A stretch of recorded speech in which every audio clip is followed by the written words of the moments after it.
This is a Dybbuk. You might recognize it from this video that surfaced in 2018 of Post Malone touching it inside of Zach Bagans' Haunted Museum, and most of us know that didn't end well.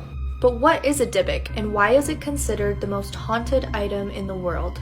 The Dybbuk is a wine box that was purchased in 2001 by an American man at an estate sale in Spain. When the man learned that the item was a family heirloom, he offered to return it to the family, but they insisted that he keep it. The box was purchased by the family's grandmother after the Holocaust had ended, but it sat unopened inside of her sewing room because the grandmother was convinced a Dybbuk was inside of it. Dybbuk is a demon that has the ability to possess different items. When the American man brought the box home, he opened it up, and this is what was inside. Inside the box, there were 2 locks of hair, a single candle holder, 2 pennies from the 1920s, and a small statue with the Hebrew word peace inscribed. Like for part 2.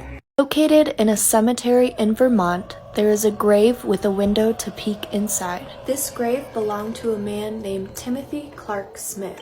Timothy had a fear of being buried alive. This may seem like an irrational fear, but it was actually more common than people realize. Timothy patented a design for his own gravesite. Not only did he include a window on his tombstone, he also built a contraption that included a bell. In the case that Timothy woke up underneath the ground, he could pull a string and ring the bell to signal for help. Timothy passed away on Halloween in 1893, and he never needed to use the bell. The window to his grave is still there, although the visibility to see inside of it is very low after the years. But I can't imagine being a gravekeeper, hearing a bell ringing in the middle of the night, knowing that you are the only one there.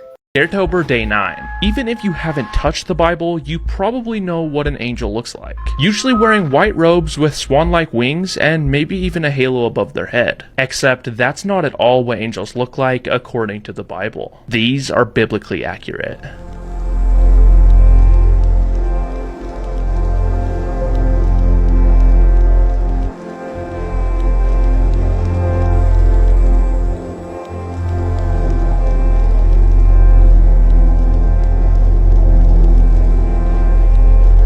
These girls are force-fed to be fat. They're taken to fattening farms in the middle of the desert, where they are fed the equivalent of 30 cheeseburgers a day. Obviously, these girls can't handle that amount of food. Like, look how small they are. So this happens. And if they refuse to eat, they are beaten. They also put illegal drugs in this food to make them gain weight faster. These girls are sent here by their parents. And this lasts 2 to 3 months. This all happens because here, girls get married like before they're 15. And the bigger the girl, the easier it is for them to find a husband. And obviously this is really important to their families, and so this is why their families send them here. And obviously force-feeding people or trying to gain or lose weight really quickly is really dangerous for your health. So when this all happens, these girls get really, really sick. It's not only like headaches and vomiting, this increases their risk of developing really severe diseases. People from this camp have developed diabetes, heart disease, liver failure, kidney failure. And part of this is because of the extra stuff that they put in the food. Like, they're literally given animal steroids to get them to gain weight faster. Part 2 is already up. Follow my TikTok, Instagram, and YouTube for more if you like my content. It really helps when you interact. This is why you should always pay attention to details. A woman was brushing her hair when she found a little bump at the back of her head, so she called her husband to have him check it out for her. He said it looks like a button. It's small, round, hairless, and flat at the top. He joked around it with her, asking, "What do you think would happen if I pressed it?" Then he did, and the woman instantly leaned up and gave him a kiss.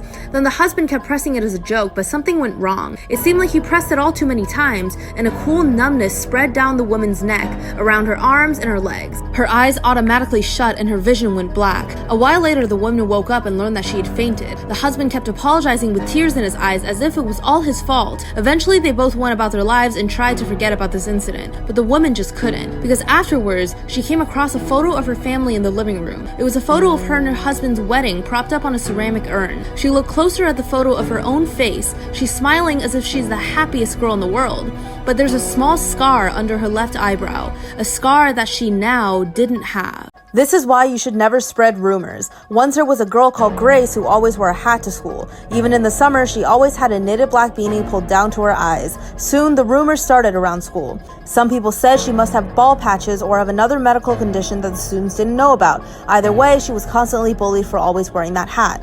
One day, Grace's class had a new teacher whose eyes immediately fell on Grace. She said, "No hats in class." Grace's eyes widened and she went pale. "Well, what are you waiting for? Take it off." Grace replied, "I can't." The teacher grew angry, reached over, grabbed the hat, and yanked it off of Grace's head. The room fell silent. Then screams, vomit, terror, and chaos. The back of Grace's head was blown open. Bits of skull caved into her head. A small matching hole sat on her forehead near her hairline. Grace then stood up and ran out of the room, sobbing.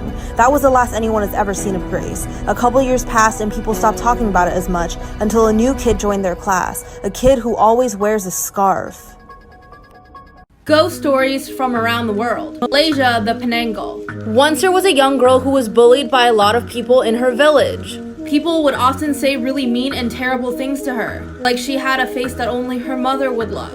And that made her bitter and angry, especially towards married or pregnant women. One day when the bullying was especially bad, She finally broke down and went on a rampage, which resulted in the deaths of many pregnant women in her village. she was then obviously caught and brought to justice.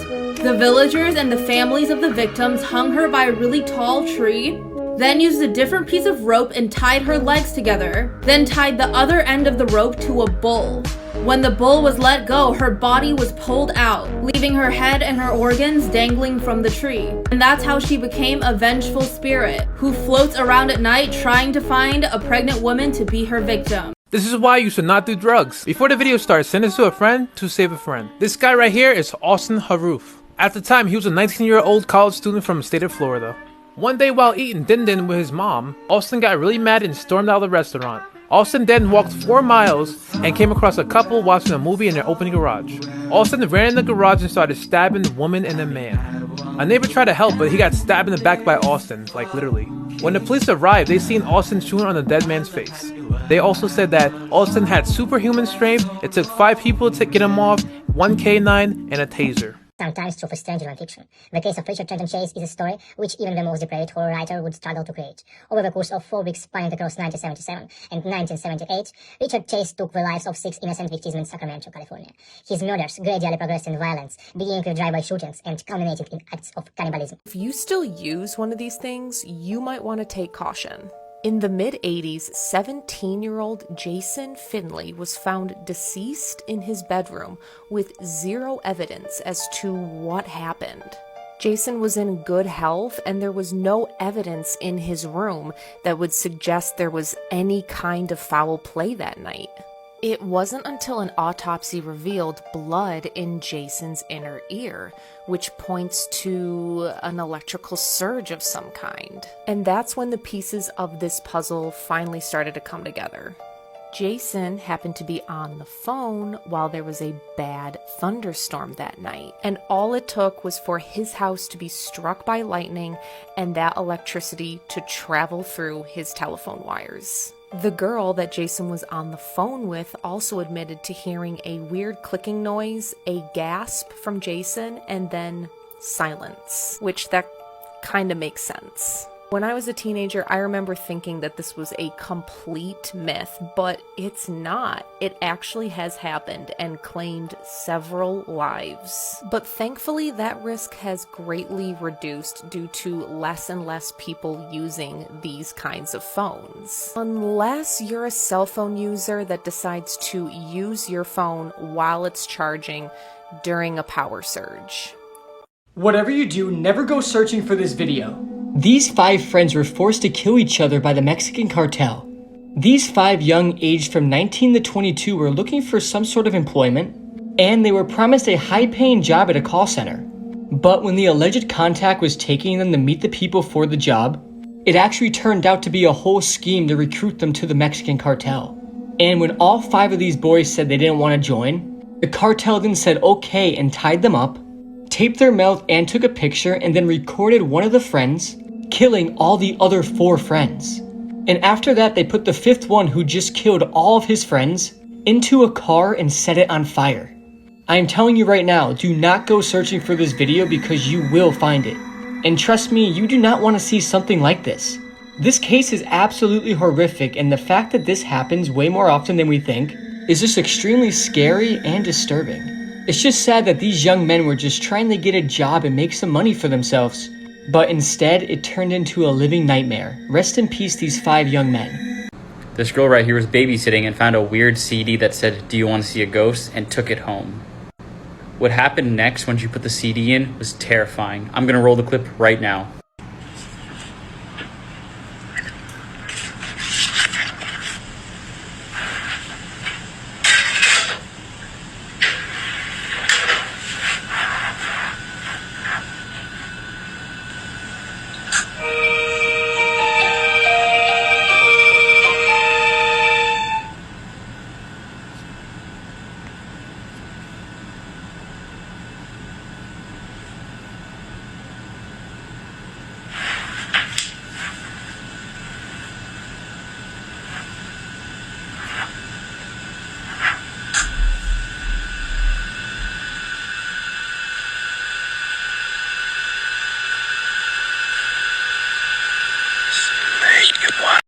The man in this photo is one of the worst sexual offenders in the history of Ohio. This man's name was Brian Peppers. For years, this photograph circulated on the internet attached to his story of sexual abuse, and nobody believed that it was real. But some fact-checking was eventually done, and yes, Brian Peppers was a real man with a real peppered past. So Brian was born with something called Cruzon syndrome. And when Brian was younger, he was bullied incessantly by people in his school. So as Brian grew older over the years, his body quickly began to grow weaker, and eventually his mental health deteriorated to such a point that he had to be checked into a nursing home. But it was in the year 1998 when Brian was arrested and convicted of molesting somebody. According to the report, he actually sexually abused the nurse that was taking care of him in the nursing home. Brian was then removed from the nursing home. He spent 30 days in jail, and he was on probation for 5 years. After this incident, Brian was on the sex offenders registry in Ohio up until his death. When he died, Brian Peppers was only 4 foot 1 inches tall, and he passed away on February 7th, 2012, which, eerily enough, is the day that I'm posting this TikTok, and I didn't even realize it until I read that just now. SCPs that could end humanity, Part 3, SCP-1471. So actually this one is an app. Up here you can see the name of the app, and once the user downloads the app, he cannot delete it. Then it will start sending pictures with the SCP to the users every 3 to 6 hours, and the pictures will contain locations that the user has visited. After 24 hours, the SCP will show up in places that the user has recently visited. After 72 hours, you will get pictures of the SCP near you, and after 90 hours, you will visualize the SCP around you, and it will try to communicate with you in a language you don't understand. So it could drive insane almost everybody. However, coined the phrase, "You can't make this stuff up," might have known the story of real-life boogeyman, Albert Fish. A slight, elderly man with grey hair, no one suspected the kindly single father of being sadistic child murderer and cannibal. You guys know the drill when you see this background. I'm only telling you once. Today's story is on the gory side, so viewer discretion is advised. It's story time. Take a seat. I can't believe Nemo just touched that butt. On August 17th, 2003, there was a man by the name of Doug McKay who was the co-owner of this carnival in Seattle, Washington. On this day, Doug would be oiling up a section of the carnival's most famous ride. It went by the name of the Super Loop 2. Doug would be scanning the area of this roller coaster, looking at it, trying to figure out which parts to oil while it was still active and full of passengers. As the ride began going through its famous loop, Doug McKay was standing right underneath it. Unfortunately for Doug, his hair would be blowing straight up from the wind, and it would cause it to get caught by the wheels on this roller coaster. After his hair was caught, the momentum of the roller coaster was just so great that it swooped him off his feet and just started carrying him along with the other passengers. After a short while of being ragdolled through the air by this ride, there'd be a piece of metalwork that was sticking out, and it would go across his throat, cutting it. The cut wouldn't be enough to kill him, but it would be enough to spray blood all over this little boy by the name of Dylan Bowles, who was directly in front of them when this happened. He would be the only one out of 30 people on that ride who got sprayed by Doug's blood. But the worst was yet to come. While Doug was still barely alive, the ride would loop the loop again, and this loop was so great that it tore his scalp clean off his head. The separation of his scalp would free him from the roller coaster, but with his throat cut and his head scalped, it sent blood spraying everywhere. Wait for it. Directly on a class of children who were standing in line for another ride. After these poor kids had been sprayed with blood, Doug would continue his journey through the air and crash into this beam that folded him in half like a lawn chair. He would finally die after hitting the concrete that was below him, but the impact was so great that it caused his guts, brains, you name it, to splatter everywhere. And remember, kids were here. Oh, and the icing on the cake, the splatter from that would get all over another bunch of kids who were just unfortunate to be walking by at the time. Gross. After this mayhem finally came to an end, the police and the fire department would come by really fast and try to cover up everything, but it'd be too late for the people that already saw it. The Superloop 2 would be closed for the remainder of the summer and be used as a sort of memorial for Doug. Like and comment for more stories.